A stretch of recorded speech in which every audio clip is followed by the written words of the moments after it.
ভিডিওটা বেশ ছোট ভিডিও, কারণ আমি খুব সিম্পল একটা জিনিস আপনাদের বোঝানোর জন্য এই ভিডিওটা রেকর্ড করছি। খুব জটিল ব্যাপার না, খুব সহজ এবং সবাই বুঝতে পারবে।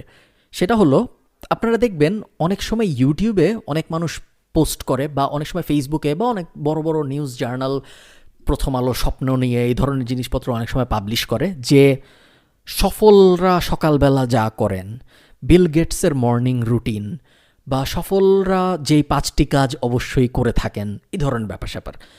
তো এই ব্যাপারটা আপনাদের একটু ট্রিকি ওয়েতে একটু মনোযোগ দিয়ে ব্রেন দিয়ে বুঝতে হবে যে কিছু ব্যাপার থাকে রেট্রোস্পেক্টিভ, আর কিছু ব্যাপার থাকে top to bottom.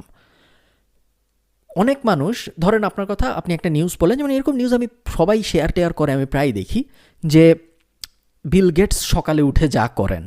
Bill Gates ভোরবেলা উঠে, বিল গেটস অনেক বই পড়ে, বিল গেটস সকালে উঠে একটা ডায়েট কোক খায়, বিল গেটস